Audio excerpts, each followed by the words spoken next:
Quelle est la différence entre être freelance ou avoir une agence de marketing digital?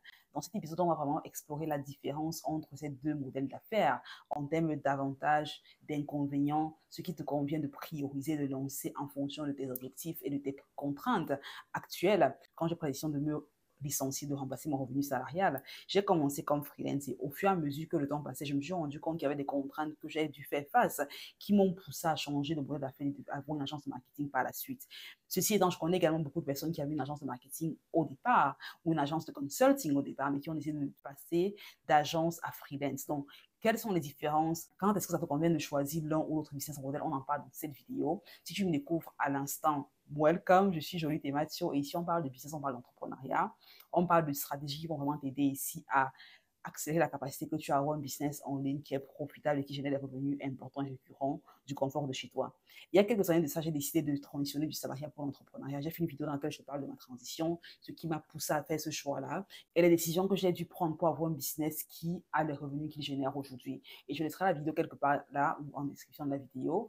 Après que j'ai transitionné, un choix s'imposait à moi. C'est de me dire, OK, maintenant que je suis à mon compte, maintenant que je suis auto-entrepreneur, qu'est-ce que je décide de faire? Est-ce que je choisis de rester auto-entrepreneur ou est-ce que je décide de me diversifier, je décide d'évoluer au fur et à mesure que le temps passe. Et c'est à ce moment-là que la question de dire est-ce que je vais avec le modèle d'agence de marketing ou est-ce que j'offre un programme de coaching, de consulting, il y avait différentes opportunités qui s'offraient à moi. J'ai choisi d'avoir l'agence de marketing. Et dans cette vidéo, je te partage pourquoi l'un et pas l'autre en fonction d'où je se trouve présentement. Car c'est une question qui m'a été posée en commentaire d'une vidéo que j'ai faite sur TikTok de quelqu'un qui me disait comment est-ce que je choisis si je veux être freelance ou avoir une agence de marketing, ainsi de suite. Donc, je te partage mon écran pour te montrer exactement comment on prend la décision pour toi. Sois sûr, si ce n'est pas encore le cas, de t'abonner et active la cloche pour être notifié quand on aura une prochaine vidéo sur la chaîne, car chaque semaine, on a plein d'épisodes comme celui-ci qui sont live sur la chaîne. Donc, abonne-toi pour ne pas manquer le prochain épisode. C'est absolument gratuit.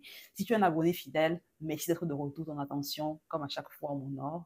Sans plus tarder, on passe dans le sujet. Je te montre exactement comment choisir le modèle d'affaires qui te convient le mieux. Allez, c'est parti. Donc, objectif de cette leçon, c'est de différencier les agences de marketing traditionnelles et les freelance indépendants ou indépendantes. Quelle est la différence entre les deux? Pourquoi devenir un freelance élite et quels sont les avantages à choisir cette activité comme point supplément de revenus? D'accord?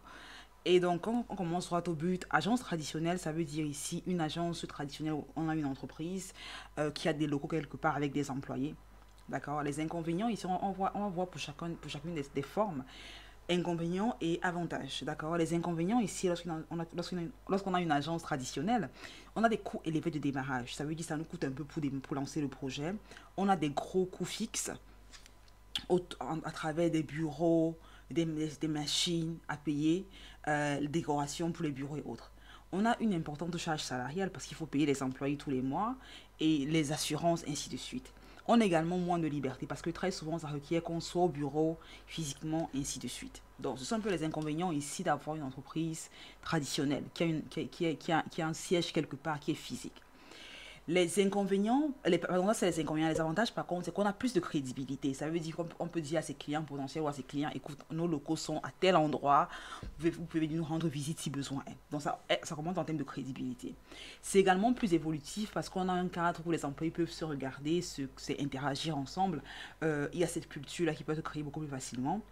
On a également une question de fiabilité parce que aussi bien pour nous que pour les employés, ça est plus fiable de se dire ok, je vais dans un bureau travailler avec quelqu'un que je connais, que je vois, ainsi de suite. Donc là, ce seraient les avantages d'avoir une entreprise traditionnelle, une agence traditionnelle. Lorsqu'on est freelance, par contre, quand on n'a pas une entreprise, on est plutôt un individu qui offre ses services comme consultant, comme freelance, on a des avantages également, pas mal. Premièrement, c'est qu'on n'a pas de gros frais de démarrage, juste vous et votre laptop et vos connaissances. D'accord? C'est vraiment un gros avantage parce qu'on n'a pas besoin ici de prendre des locaux, de prendre une secrétaire, d'acheter une tonne d'appareils, ainsi de suite. Donc, pas de frais de démarrage. On a des frais généraux réduits. Ça veut dire qu'on n'a pas de bureau. Vous pouvez travailler où vous voulez, aucun équipement nécessaire, un service personnalisé pour vos clients et une liberté maximale surtout. Et on n'a pas besoin de personnel au début. D'accord? Donc ça, c'est également une charge qu'on n'a pas. On n'a pas de personnel, on n'a pas de staff à payer, on n'a pas de charge salariale. Quand on parle de liberté, ça veut dire la capacité de travailler où on veut, quand on veut, à la fréquence qu'on veut également, ce qui est assez intéressant. D'accord? Après, comme inconvénient, il y en a encore quelques-uns. Il y a les inconvénients, c'est qu'on a moins de crédibilité du coup. Parce que des fois, on se dit, ok, quand on parle avec des clients, des fois, ils se disent, ok, je travaille en ligne, qu'est-ce qui me prouve voilà, que je peux vraiment te faire confiance, ainsi de suite. Ça peut arriver des fois. C'est moins évolutif parce que voilà, on travaille des fois seul et ça peut avoir l'air un peu ennuyeux ou on peut se sentir seul des fois parce que justement, on travaille, on est maître de son temps, on est maître de son activité, on est maître de ses clients pratiquement.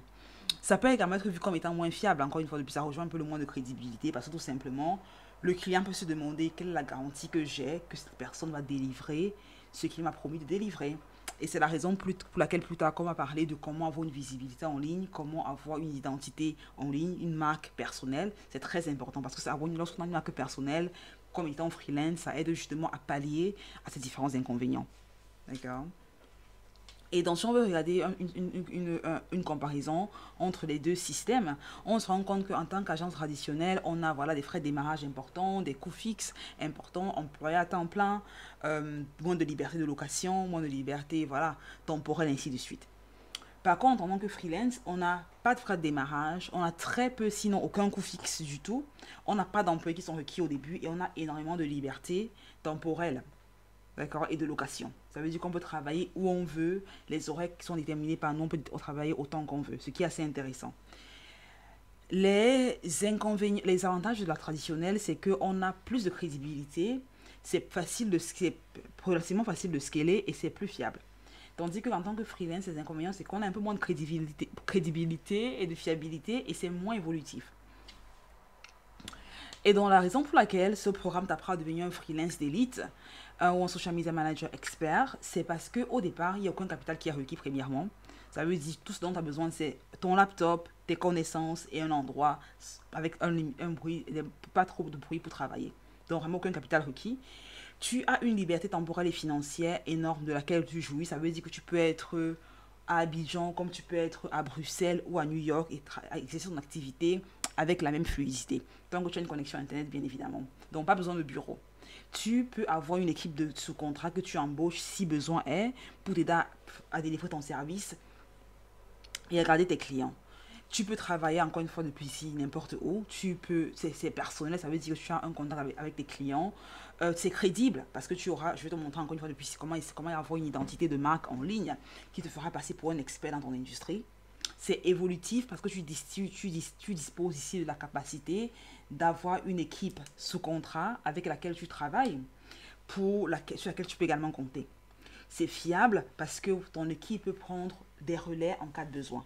D'accord. Et donc, être freelance d'élite, c'est un peu comme le meilleur des deux mondes entre un freelance tout simplement qui va voilà, vouloir tout faire tout seul et une agence traditionnelle. C'est vraiment le juste milieu entre les deux parce qu'on a ici l'avantage, on a les avantages des deux modèles sans leurs inconvénients.